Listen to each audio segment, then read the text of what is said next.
दोस्तों नमस्कार। मैं नाथ सोनांचली कथा कहानी और उपन्यास के इस अंक के साथ पुनः हाजिर हूँ। दोस्तों इस समय हम लोग सुन रहे हैं कथा सम्राट प्रेमचंद की लिखी हुई मानसरोवर भाग 1 से कुछ श्रेष्ठ कहानियों का वाचन। इस कड़ी में आज लीजिए सुनिए प्रेमचंद जी की लिखी हुई मानसरोवर भाग 1 से एक और कहानी शांति का वाचन मेरे अर्थात नाथ सोनांचली के स्वर में। दोस्तों यहाँ मैं यह बताते चलूँ कि कथा सम्राट प्रेमचंद जी ने शांति नाम से 2 कहानियाँ लिखी। उनकी एक कहानी मानसरोवर भाग 1 में तथा दूसरी कहानी मानसरोवर भाग 3 में छपी। आज वाली कहानी मानसरोवर भाग 1 की है। स्वर्गीय देवनाथ मेरे अभिन्न मित्रों में से थे। आज भी जब उनकी याद आती है तो वह रंगरेलियां आंखों में फिर जाती हैं और मैं कहीं एकांत में जाकर रो लेता हूँ। हमारे बीच में 200-250 मील का अंतर था। मैं लखनऊ में रहता था, वह दिल्ली में, लेकिन ऐसा शायद ही कोई महीना जाता हो कि हम आपस में न मिल पाते हों। वह स्वच्छंद प्रकृति के विनोद प्रिय, सहृदय, उदार और मित्रों पर प्राण देने वाले आदमी थे, जिन्होंने अपने और पराये में कभी भेद नहीं किया। संसार क्या है और यहाँ लौकिक व्यवहार का कैसा निर्वाह होता है, यह उस व्यक्ति ने कभी न जानने की चेष्टा की। उनके जीवन में ऐसे कई अवसर आए जब उन्हें आगे के लिए होशियार हो जाना चाहिए था। मित्रों ने उनकी निष्कपटता से अनुचित लाभ उठाया और कई बार उन्हें लज्जित भी होना पड़ा, लेकिन उस भले आदमी ने जीवन से कोई सबक न लेने की कसम खा ली थी। उनके व्यवहार ज्यों के त्यों रहे। जैसे भोलानाथ जिए वैसे ही भोलानाथ मरे। जिस दुनिया में वह रहते थे वह निराली दुनिया थी, जिसमें संदेह, चालाकी और कपट के लिए स्थान न था। सब अपने थे, कोई गैर न था। मैंने बार बार उन्हें सचेत करना चाहा, पर इसका परिणाम आशा के विरुद्ध हुआ। मुझे कभी कभी चिंता होती थी कि उन्होंने इसे बंद न किया तो नतीजा क्या होगा, लेकिन विडंबना यह थी कि उनकी स्त्री गोपा भी कुछ उसी साँचे में ढली हुई थी। हमारी देवियों में जो एक चातुरी होती है, जो सदैव ऐसे उड़ाऊ पुरुषों की असावधानियों पर ब्रेक का काम करती है, उससे वह वंचित थी। यहाँ तक कि वस्त्राभूषण में भी उसे विशेष रुचि न थी। अतएव जब मुझे देवनाथ के स्वर्गारोहण का समाचार मिला और मैं भागा हुआ दिल्ली गया तो घर में बर्तन भांडे और मकान के सिवा और कोई संपत्ति न थी। और अभी उनकी उम्र ही क्या थी जो संचय की चिंता करते। 40 भी तो पूरे न हुए थे। यूं तो लड़कपन उनके स्वभाव में ही था, लेकिन इस उम्र में प्रायः सभी लोग कुछ बेफिक्र रहते हैं। पहले एक लड़की हुई थी, इसके बाद 2 लड़के हुए। दोनों लड़के तो बचपन में ही दगा दे गए थे। लड़की बच रही थी और यही इस नाटक का सबसे करुण दृश्य था। जिस तरह का इनका जीवन था, उसको देखते हुए इस छोटे से परिवार के लिए 200 रुपये महीने की जरूरत थी। 2-3 साल में लड़की का विवाह भी करना होगा। कैसे क्या होगा, मेरी बुद्धि कुछ काम न करती थी। इस अवसर पर मुझे यह बहुमूल्य अनुभव हुआ कि जो लोग सेवा भाव रखते हैं और जो स्वार्थ सिद्धि को जीवन का लक्ष्य नहीं बनाते, उनके परिवार को आड़ देने वालों की कमी नहीं रहती। यह कोई नियम नहीं है, क्योंकि मैंने ऐसे लोगों को भी देखा है जिन्होंने जीवन में बहुतों के साथ अच्छे सलूक किए, पर उनके पीछे उनके बाल बच्चे की किसी ने बात तक न पूछी। लेकिन चाहे कुछ हो, देवनाथ के मित्रों ने प्रशंसनीय औदार्य से काम लिया और गोपा के निर्वाह के लिए अस्थाई धन जमा करने का प्रस्ताव किया। 2-1 सज्जन जो रणुए थे उससे विवाह करने को तैयार थे, किंतु गोपा ने भी उसी स्वाभिमान का परिचय दिया जो महारी देवियों का जौहर है और इस प्रस्ताव को स्वीकार कर दिया। मकान बहुत बड़ा था, उसका एक भाग किराए पर उठा दिया। इस तरह उसको 50 रुपये माहवार मिलने लगे। वह इतने में ही अपना निर्वाह कर लेगी। जो कुछ खर्च था वह सुन्नी की जात से था। गोपा के लिए तो जीवन में अब कोई अनुराग ही न था। इसके 1 महीने बाद मुझे कारोबार के सिलसिले में विदेश जाना पड़ा और वहाँ मेरे अनुमान से कहीं अधिक 2 साल लग गए। गोपा के पत्र बराबर जाते रहते थे, जिससे मालूम होता था वे आराम से हैं, कोई चिंता की बात नहीं है। मुझे पीछे ज्ञात हुआ कि गोपा ने मुझे भी गैर समझा और वास्तविक स्थिति छिपाती रही। विदेश से लौटकर मैं सीधा दिल्ली पहुंचा। द्वार पर पहुंचते ही मुझे भी रोना आ गया। मृत्यु की प्रतिध्वनि सी छाई हुई थी। जिस कमरे में मित्रों के जमघट रहते थे उनके द्वार बंद थे। मकड़ियों ने चारों ओर जाले तान रखे थे। देवनाथ के साथ वह स्त्री लुप्त हो गई थी। पहली नज़र में मुझे तो ऐसा भ्रम हुआ कि देवनाथ द्वार पर खड़े मेरी ओर देखकर मुस्कुरा रहे हैं। मैं मिथ्यावादी नहीं हूं और आत्मा की दैहिकता में मुझे संदेह है, लेकिन उस वक्त एक बार मैं चौंक जरूर पड़ा। हृदय में कंपन सा उठा, लेकिन दूसरी नज़र में प्रतिमा मिट चुकी थी। द्वार खुला। गोपा के सिवा खुलने वाला ही कौन था। मैंने उसे देखकर दिल थाम लिया। उसे मेरे आने की सूचना थी और मेरे स्वागत की प्रतीक्षा में उसने नई साड़ी पहन ली थी और शायद बाल भी गुथा लिए थे। पर इन 2 वर्षों के समय ने उस पर जो आघात किए थे उन्हें क्या करती। नारियों के जीवन में यह वह अवस्था है जब रूप लावण्य अपने पूरे विकास पर होता है, जब उसमें अल्हड़पन, चंचलता और अभिमान की जगह आकर्षण, माधुर्य और रसिकता आ जाती है। लेकिन गोपा का यौवन बीत चुका था। उसके मुख पर झुर्रियां और विषाद की रेखाएं अंकित थीं, जिन्हें उसकी प्रयत्नशील प्रसन्नता भी न मिटा सकती थी। केसों पर सफेदी दौड़ चली थी और एक एक अंग बूढ़ा हो रहा था। मैंने करुण स्वर में पूछा, क्या तुम बीमार थी गोपा? गोपा ने आंसू पीकर कहा, नहीं तो, मुझे कभी सिर दर्द भी नहीं हुआ। तो तुम्हारी यह दशा, बिल्कुल बूढ़ी हो गई हो। तो जवानी लेकर करना ही क्या है? मेरी उम्र तो 35 के ऊपर हो गई। 35 की उम्र तो बहुत नहीं होती। हाँ, उनके लिए जो बहुत दिन जीना चाहते हैं। मैं तो चाहती हूँ जितनी जल्दी हो सके जीवन का अंत हो जाए। बस सुन्नी के विवाह की चिंता है। इससे छुट्टी पाऊं, मुझे जिंदगी की परवाह न रहेगी। अब मालूम हुआ कि जो सज्जन इस मकान में किराएदार हुए थे वह थोड़े दिनों के बाद तब्दील होकर चले गए और तब से कोई दूसरा किराएदार न आया। मेरे हृदय में बरछी सी चुभ गई। इतने दिनों इन बेचारों का निर्वाह कैसे हुआ, यह कल्पना ही दुखद थी। मैंने विरक्त मन से कहा, लेकिन तुमने मुझे सूचना क्यों न दी? क्या मैं बिल्कुल गैर हूं? गोपा ने लज्जित होकर कहा, नहीं नहीं, यह बात नहीं है। तुम्हें गैर समझूंगी तो अपना किसे समझूंगी? मैंने समझा परदेश में तुम खुद अपने झमेले में पड़े होगे। तुम्हें क्यों सताऊं? किसी न किसी तरह दिन कट ही गए। घर में और कुछ न था तो थोड़े से गहने तो थे ही। अब सुनीता के विवाह की चिंता है। पहले मैंने सोचा था इस मकान को निकाल दूंगी, 20-22 हजार मिल जाएंगे, विवाह भी हो जाएगा और कुछ मेरे लिए बचा भी रहेगा। लेकिन बाद को मालूम हुआ कि मकान पहले से ही रेहन हो चुका है और सूद मिलाकर उस पर 20 हजार हो गए हैं। महाजन ने इतनी ही दया क्या कम की कि मुझे घर से निकाल न दिया। इधर से तो अब कोई आशा नहीं है। बहुत हाथ पांव जोड़ने पर संभव है महाजन से 2-2.5 हजार मिल जाएं। इतने में क्या होगा, इसी फिक्र में भूली जा रही हूं। लेकिन मैं भी इतनी मतलबी हूं, न तुम्हें हाथ मुंह धोने को पानी दिया, न कुछ जलपान लाई और अपना दुखड़ा ले बैठी। अब आप कपड़े उतारिए और आराम से बैठिए।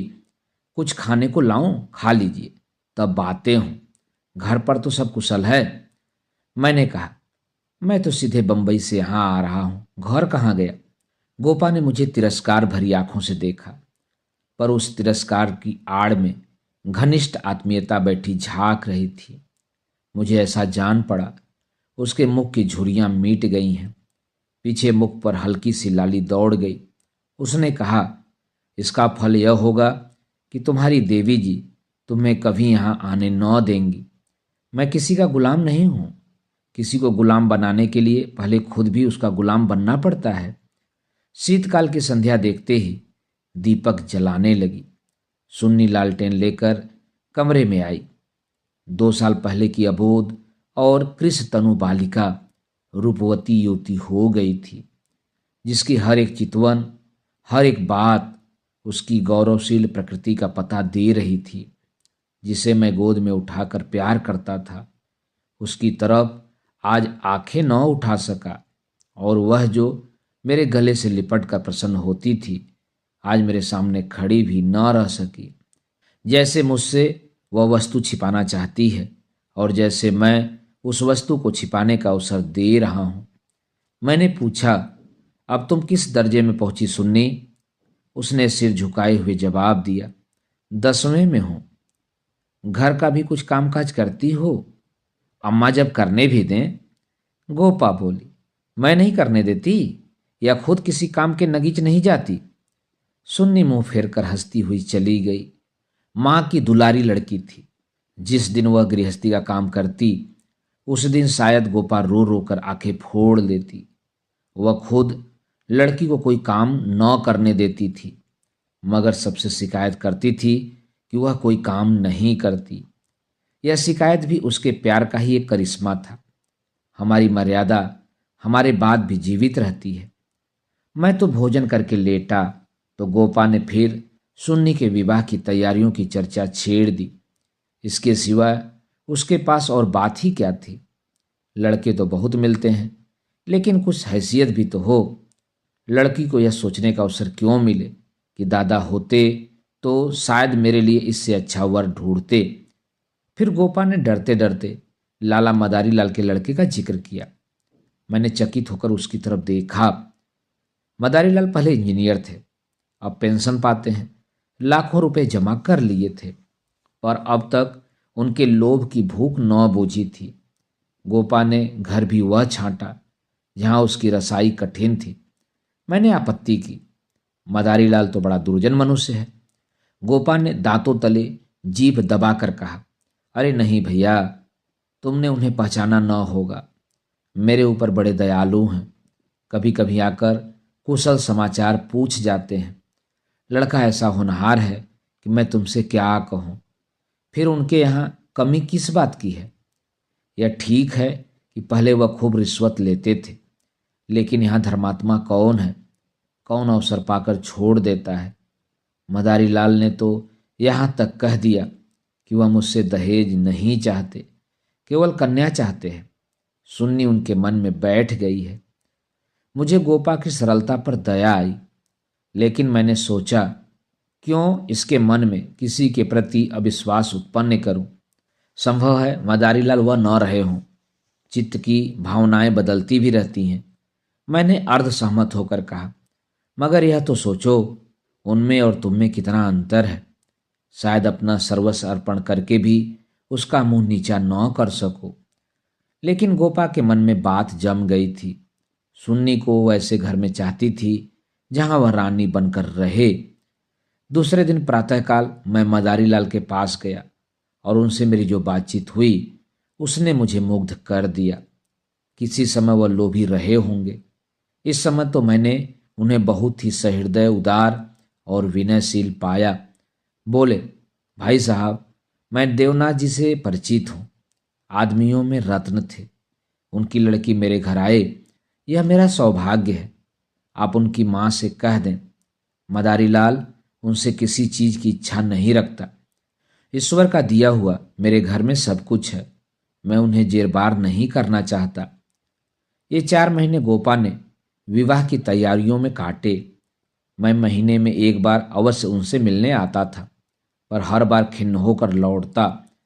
गोपा ने अपनी कुल मर्यादा का न जाने कितना महान आदर्श अपने सामने रख लिया था। पगली इस भ्रम में पड़ी हुई थी कि उसका उत्साह नगर में अपनी यादगार छोड़ता जाएगा। यह न जानती थी कि यहाँ ऐसे तमाशे रोज होते हैं और आए दिन भुला दिए जाते हैं।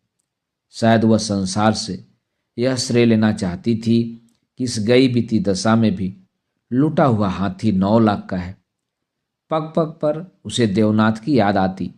वह होते तो यह काम यूं न होता, यूं होता, और तब रोने लगती। मदारीलाल सज्जन है, यह सत्य है, लेकिन गोपा का अपनी कन्या के प्रति भी कुछ धर्म है। कौन उसके 10-5 लड़कियां बैठी हुई हैं, वह तो दिल खोलकर अरमान निकालेगी। सुन्नी के लिए उसने जितने गहने और जोड़े बनवाए थे, उन्हें देखकर मुझे आश्चर्य होता था। जब देखो कुछ न कुछ सी रही है, कभी सुनारों की दुकान पर बैठी हुई है, कभी मेहमानों के आदर सत्कार का आयोजन कर रही है। मोहल्ले में ऐसा कोई बिरला ही संपन्न मनुष्य होगा जिससे उसने कुछ कर्ज न लिया हो। वह इसे कर्ज समझती थी, पर देने वाले दान समझ कर देते थे। सारा मोहल्ला उसका सहायक था। सुन्नी अब मोहल्ले की लड़की थी। गोपा की इज्जत सबकी इज्जत है, और गोपा के लिए तो नींद और आराम हराम था। दर्द से सिर फटा जा रहा था। आधी रात हो गई, मगर वह बैठी कुछ न कुछ सी रही है, या इस कोठी की धान उस कोठी कर रही है। कितनी वात्सल्य से भरी आकांक्षा थी, जो कि देखने वालों में श्रद्धा उत्पन्न कर देती थी। अकेली औरत, वह भी आधी जान की, क्या करे क्या न करे। जो काम दूसरों पर छोड़ देती है, उसी में कुछ न कुछ कसर रह जाती है, पर उसकी हिम्मत है कि किसी तरह हार नहीं मानती। पिछली बार उसकी दशा देखकर मुझसे रहा न गया। बोला, गोपा देवी, अगर मरना ही चाहती हो तो विवाह हो जाने के बाद मरो। मुझे भय है कि तुम उससे पहले ही न चल बसो। गोपा का मुरझाया हुआ मुख प्रमुदित हो उठा। बोली, उसकी चिंता न करो भैया, विधवा की आयु बहुत लंबी होती है। तुमने सुना नहीं, राण मरे न खंडहर ढहे। लेकिन मेरी कामना यही है कि सुन्नी का ठिकाना लगाकर मैं भी चल दूं। अब और जीकर क्या करूंगी, सोचो क्या करूं। अगर किसी तरह का विघ्न पड़ गया तो किसकी बदनामी होगी। इन 4 महीनों में मुश्किल से घंटा भर सोई होंगी, नींद भी नहीं आती। पर मेरा चित्त प्रसन्न है। मैं मरूं या जीऊं, मुझे यह संतोष तो होगा कि सुन्नी के लिए उसका बाप जो कर सकता था वह मैंने कर दिया। मदारीलाल ने अपनी सजनता दिखाई, तो मुझे भी तो अपनी नाक रखनी है। एक देवी ने आकर कहा, बहन, जरा चलकर देख चाशनी ठीक हो गई है या नहीं। गोपा उसके साथ चाशनी की परीक्षा करने गई और एक क्षण के बाद आकर बोली, जी चाहता है सिर पीट लूं। तुमसे जरा बात करने लगी। उधर चाशनी इतनी कड़ी हो गई कि लड्डू दांतों से लड़ेंगे। किससे क्या कहूं। मैंने चिढ़कर कहा, तुम व्यर्थ का झंझट कर रही हो। क्यों नहीं किसी हलवाई को बुलाकर मिठाइयों का ठेका दे देती। फिर तुम्हारे यहाँ मेहमान ही कितने आएंगे जिनके लिए तुम यह तुम्हार बांध रही हो। 10-5 की मिठाई उनके लिए बहुत होगी। गोपा ने व्यथित नेत्रों से मेरी ओर देखा। मेरी यह आलोचना उसे बुरा लगा। इन दिनों उसे बात बात पर क्रोध आ जाता था। बोली, भैया, तुम्हें बातें न समझोगे। तुम्हें न मां बनने का अवसर मिला, न पत्नी बनने का। सुन्नी के पिता का कितना नाम था, कितने आदमी उनके दम से जीते थे। क्या यह तुम नहीं जानते। वह पगड़ी मेरे ही सिर तो बधी है। तुम्हें विश्वास न आएगा, नास्तिक जो ठहरे, पर मैं तो उन्हें सदैव अपने अंदर बैठा पाती हूँ। जो कुछ कर रहे हैं वो कर रहे हैं। मैं मंदबुद्धि स्त्री भला अकेली क्या कर देती। वही मेरे सहायक हैं, वही मेरे प्रकाश हैं। यह समझ लो कि यह देह मेरी है, पर इसके अंदर जो आत्मा है वह उनकी है। जो कुछ हो रहा है उनके पुण्य आदेश से हो रहा है। तुम उनके मित्र हो। तुमने अपने सैकड़ों रुपए खर्च किए और इतना हैरान हो रहे हो। मैं तो उनकी सहगामिनी हूँ, लोक में भी परलोक में भी। मैं अपना समूह लेकर रह गया। जून में विवाह हो गया। गोपा ने बहुत कुछ दिया और अपनी हैसियत से बहुत ज्यादा दिया, लेकिन फिर भी उसे संतोष न हुआ। असुन्नी के पिता होते तो न जाने क्या करते। बराबर रोती रही। जाड़ों में मैं फिर दिल्ली गया। मैंने समझा कि अब गोपा सुखी होगी। लड़की का घर और वर दोनों आदर्श हैं। गोपा को इसके सिवा और क्या चाहिए। लेकिन सुख उसके भाग्य में ही न था। अभी कपड़े भी न उतारने पाया था कि उसने अपना दुखड़ा शुरू किया। कर दिया भैया। घर द्वार सब अच्छा है, सास ससुर भी अच्छे हैं, लेकिन जमाई निकला निकम्मा। सुन्नी बेचारी रो रो कर दिन काट रही है। तुम उसे देखो तो पहचान भी न सको, उसकी परछाई मात्र रह गई है। अभी कई दिन हुए आई हुई थी। उसकी दशा देखकर छाती फटती थी, जैसे जीवन में अपना पद खो बैठी हो। न तन बदन की सूध है, न कपड़े लत्ते की। मेरी सुन्नी की दुर्गत होगी, यह तो स्वप्न में भी न सोचा था। बिल्कुल गुमसुम सी हो गई है। कितनी बार पूछा, बेटी तुमसे वह क्यों नहीं बोलता, किस बात पर नाराज है, लेकिन कुछ जवाब ही नहीं देती। बस आंखों से आंसू बहते हैं। मेरी सुन्नी कुएं में गिर गई। मैंने कहा, तुमने उसके घर वालों से पता नहीं लगाया? लगाया क्यों नहीं भैया, सब हाल मालूम हो गया है। लौंडा चाहता है मैं चाहे जिस राह जाऊं, सुन्नी मेरी पूरा करती रहे। सुन्नी भला इसे क्यों सहने लगी? उसे तो तुम जानते हो कितनी अभिमानी है। वह उन स्त्रियों में नहीं है जो पति को देवता समझती है और उसका दुर्व्यवहार सहती रहती है। उसने सदैव दुलार और प्यार पाया है। बाप भी उस पर जान देता था। मैं आग की पुतली समझती थी। पति मिला छैला, जो आधी आधी रात तक मारा मारा फिरता है। दोनों में क्या बात हुई यह कौन जान सकता है, लेकिन दोनों में कोई गांठ पड़ गई है। न सुन्नी की परवाह करता है, न सुन्नी उसकी परवाह करती है। मगर वह तो अपने रंग में मस्त है। सुन्नी प्राण दिए देती है। उसके लिए सुन्नी की जगह मुन्नी है, सुन्नी के लिए उसकी अपेक्षा है और रुदन है। मैंने कहा, लेकिन तुमने सुन्नी को समझाया नहीं? उस लौंडे का क्या बिगड़ेगा, इसकी तो जिंदगी खराब हो जाएगी। गोपा की आंखों में आंसू भर आए। बोली, भैया किस दिल से समझाऊं? सुन्नी को देखकर तो मेरी छाती फटने लगती है। बस यही जी चाहता है कि इसे अपने कलेजे में ऐसे रख लूं कि इसे कोई कड़ी आंख भी न देख सके। सुन्नी फूहड़ होती, कटु भाषणी होती, आराम तलब होती तो समझती भी। क्या यह समझाऊं कि तेरा पति गली गली मुंह काला करता फिरे, फिर भी तू उसकी पूजा किया कर? मैं तो खुद यह अपमान न सह सकती। स्त्री पुरुष में विवाह की पहली शर्त यह है कि दोनों सोलहवाने एक दूसरे के हो जाएं।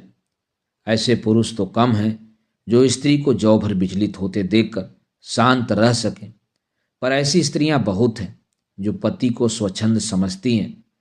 सुन्नी उन स्त्रियों में नहीं है।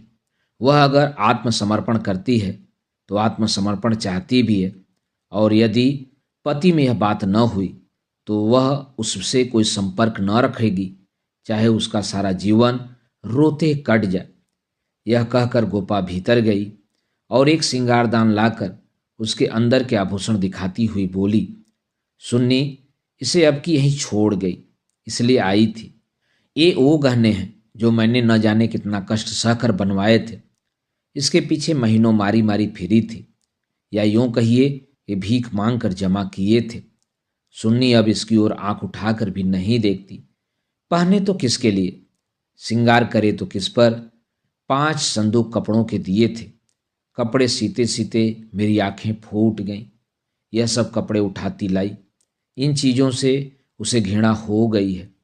बस कलाई में 2 चूड़ियाँ और एक उजली साड़ी, यही उसका श्रृंगार है। मैंने गोपा को सांत्वना दी। मैं जाकर केदारनाथ से मिलूंगा, देखूं तो वह किस रंग ढंग का आदमी है। गोपा ने हाथ जोड़कर कहा, नहीं भैया, भूल कर भी न जाना। सुन्नी सुनेगी तो प्राण ही दे देगी। अभिमान की पुतली ही समझो उसे, रस्सी समझ लो, जिसके जल जाने पर भी बल नहीं जाते।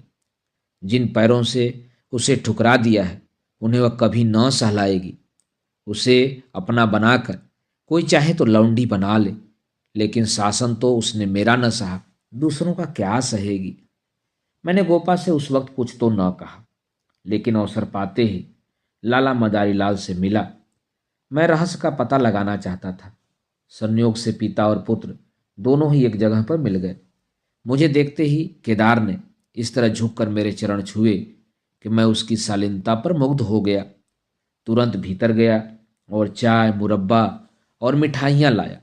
इतना सौम्य, इतना सुशील, इतना विनम्र युवक मैंने न देखा था। यह भावना ही न हो सकती थी कि इसके भीतर और बाहर में कोई अंतर हो सकता है। जब तक रहा, सिर झुकाए बैठा रहा। उच्छृंखलता तो उसे छू भी नहीं गई थी। जब केदार टेनिस खेलने गया तो मैंने मदारी लाल से कहा, केदार बाबू तो बहुत सच्चरित्र जान पड़ते हैं, फिर स्त्री पुरुष में इतना मनोमालिन्य क्यों हो गया है? मदारी लाल ने एक क्षण विचार करके कहा, इसका कारण इसके सिवा और क्या बताऊं कि दोनों अपने माँ बाप के लाडले हैं और प्यार लड़कों को अपने मन का बना देता है। मेरा सारा जीवन संघर्ष में कटा, अब जाकर जरा शांति मिली है। भोग विलास का कभी अवसर ही न मिला। दिन भर परिश्रम करता था, संध्या को पढ़कर सो जाता था। स्वास्थ्य भी अच्छा न था, इसलिए बार बार यह चिंता सवार रहती थी कि संचय कर लूं, ऐसा न हो कि मेरे पीछे बाल बच्चे भीख मांगते फिरें। नतीजा यह हुआ कि इन महाशय को मुफ्त का धन मिला, सनक सवार हो गई, शराब उड़ने लगी, फिर ड्रामा खेलने का शौक हुआ। धन की कमी थी ही नहीं, उस पर माँ बाप अकेले बेटे, उनकी प्रसन्नता ही हमारे जीवन के लिए स्वर्ग था। पढ़ना लिखना तो दूर रहा, विलास की इच्छा बढ़ती गई, रंग और गहरा हुआ। अपने जीवन का ड्रामा खेलने लगे। मैंने यह रंग देखा तो मुझे चिंता हुई। सोचा ब्याह कर दूं, ठीक हो जाएगा।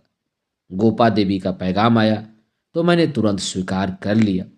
मैं सुन्नी को देख चुका था।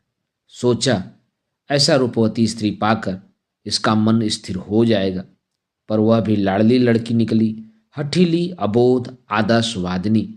सहिष्णुता तो उसने सीखी ही न थी। समझौते का जीवन में क्या मूल्य है, इसका उसे खबर ही नहीं। लोहा लोहे से लड़ गया। वह अमन से पराजित करना चाहती है या उपेक्षा से, यही रहस्य है। और साहब, मैं तो बहू को ही अधिक दोषी समझता हूं। लड़के प्रायः मनचले होते हैं, लड़कियां स्वभाव से ही सुशील होती हैं और अपनी जिम्मेदारी समझती हैं। उसमें ये गुण है ही नहीं। डोंगा कैसे पार होगा ईश्वर ही जाने।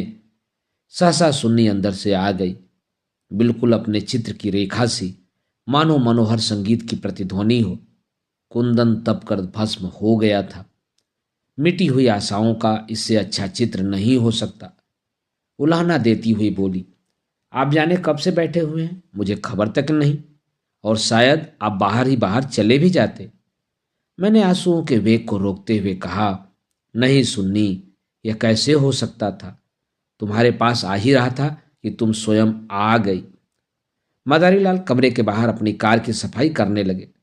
शायद मुझे सुन्नी से बात करने का अवसर देना चाहते थे। सुन्नी ने पूछा, अम्मा तो अच्छी तरह हैं? हाँ, अच्छी हैं। तुमने अपनी यह क्या आदत बना रखी है? मैं अच्छी तरह से हूं। और यह बात क्या है? तुम लोगों में यह क्या अनबन है? गोपा देवी प्राण दिए डालती हैं, तुम खुद मरने की तैयारी कर रही हो।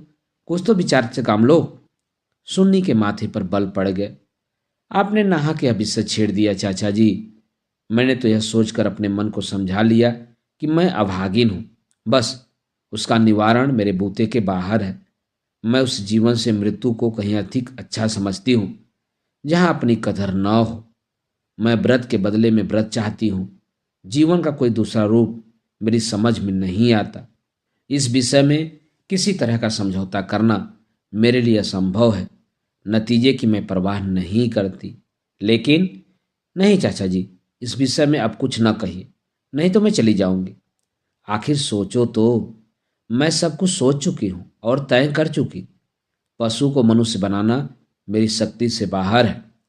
इसके बाद मेरे लिए अपना मुंह बंद करने के सिवा और क्या रह गया था? मई का महीना था। मैं मसूरी गया हुआ था कि गोपा का तार पहुंचा, तुरंत आओ, जरूरी काम है। मैं घबरा तो गया, लेकिन इतना निश्चिंत था कि कोई दुर्घटना नहीं हुई है। दूसरे दिन दिल्ली जा पहुंचा। गोपा मेरे सामने आकर खड़ी हो गई, निस्पंद, मूक, निष्प्राण, जैसे तपेदी की रोगी हो। मैंने पूछा, कुशल तो है? मैं तो घबरा उठा। उसने बूझी हुई आंखों से देखा और बोला, सच? सुन्नी तो कुशल से है? हाँ, अच्छी तरह से है। और केदार? वह भी अच्छी तरह से है। तो फिर माजरा क्या है? कुछ तो नहीं? तुमने तार दिया और कहती हो कुछ नहीं। दिल तो घबरा रहा था, इसे तुम्हें बुला लिया। सुन्नी को किसी तरह समझा कर यहाँ लाना है। मैं तो सब कुछ करके हार गई। क्या इधर कोई नई बात हो गई? नई तो नहीं है, लेकिन एक तरह से नई ही समझो। केदार एक एक्ट्रेस के साथ कहीं भाग गया। 1 सप्ताह से उसका कहीं पता नहीं है। सुन्नी से कह गया है, जब तक तुम रहोगी घर में नहीं आऊँगा। सारा घर सुन्नी का शत्रु हो रहा है, लेकिन वह वहाँ से टलने का नाम नहीं लेती। सुना है केदार अपने बाप के दस्तखत बनाकर कई हजार रुपए बैंक से ले गया है। तुम सुन्नी से मिली थी? हाँ, 3 दिन से बराबर जा रही हूँ। वह नहीं आना चाहती तो रहने क्यों नहीं देती? वहाँ घुट घुट कर मर जाएगी। मैं उन्हीं पैरों लाला मदारी लाल के घर चला। हालांकि मैं जानता था कि सुन्नी किसी तरह न आएगी, मगर वहाँ पहुँचा तो देखा कोहराम मचा हुआ है। मेरा कलेजा धक से रह गया। वहाँ तो अर्थी सज रही थी। मोहल्ले के सैकड़ों आदमी जमा थे। घर में से हाय हाय की क्रंदन ध्वनि आ रही थी। यह सुन्नी का शव था। मदारी लाल मुझे देखते ही मुझसे उन्मत्त की भांति लिपट गए और बोले, भाई साहब मैं तो लूट गया। लड़का भी गया, बहू भी गई, जिंदगी ही गारत हो गई।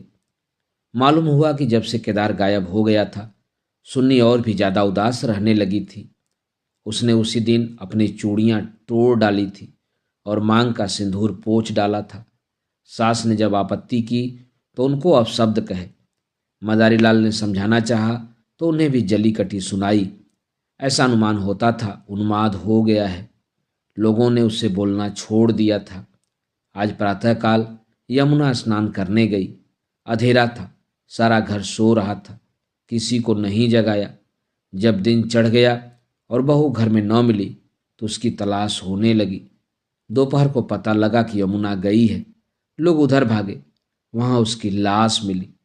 पुलिस आई, शव की परीक्षा हुई, अब जाकर शव मिला है। मैं कलेजा थाम कर बैठ गया। हाय, अभी थोड़े दिन पहले जो सुंदरी पालकी पर सवार होकर आई थी, आज वह 4 के कंधे पर जा रही है। मैं अर्थी के साथ हो लिया और वहां से लौटा तो रात के 10 बज गए थे। मेरे पांव कांप रहे थे। मालूम नहीं यह खबर पाकर गोपा की क्या दशा होगी। प्राणांत न हो जाए, मुझे यही भय हो रहा था। सुन्नी उसकी प्राण थी, उसकी जीवन का केंद्र थी। उस दुखिया के उद्यान में यही पौधा बच रहा था। उसे वह हृदय रक्त से सींच सींच कर पाल रही थी। उसके बसंत का सुनहरा स्वप्न ही उसका जीवन था। उसमें कोपलें निकलेंगी, फूल खिलेंगे, फल लगेंगे, चिड़ियाँ उसकी डाली पर बैठकर अपने सुहाने राग गाएगी। किंतु आज निष्ठुर नियति ने उस जीवन सूत्र को उखाड़कर फेंक दिया और अब उसके जीवन का कोई आधार न था। वह बिंदु ही मिट गया जिस पर जीवन की सारी रेखाएं आकर एकत्र हो जाती थीं। दिल को दोनों हाथों से थामे मैंने जंजीर खटखटाई। गोपा एक लालटेन लिए निकली। मैंने गोपा के मुख पर एक नए आनंद की झलक देखी। मेरी शोक मुद्रा देखकर उसने मातृवत प्रेम से मेरा हाथ पकड़ लिया और बोली, आज तो तुम्हारा सारा दिन रोते ही कटा। अर्थी के साथ बहुत से आदमी रहे होंगे। मेरे जी में भी आया कि चलकर सुन्नी के अंतिम दर्शन कर लूं, लेकिन मैंने सोचा जब सुन्नी ही न रही तो उसकी लाश में क्या रखा है, न गई। मैं विस्मय से गोपा का मुंह देखने लगा तो इसे यह शोक समाचार मिल चुका है। फिर भी वह शांति और अविचल धैर्य। बोला, अच्छा किया ना गई, रोना ही तो था। हाँ और क्या, रोई यहाँ भी, लेकिन तुमसे सच कहती हूँ दिल से नहीं रोई। न जाने कैसे आंसू निकल आए। मुझे तो सुन्नी की मौत से प्रसन्नता हुई।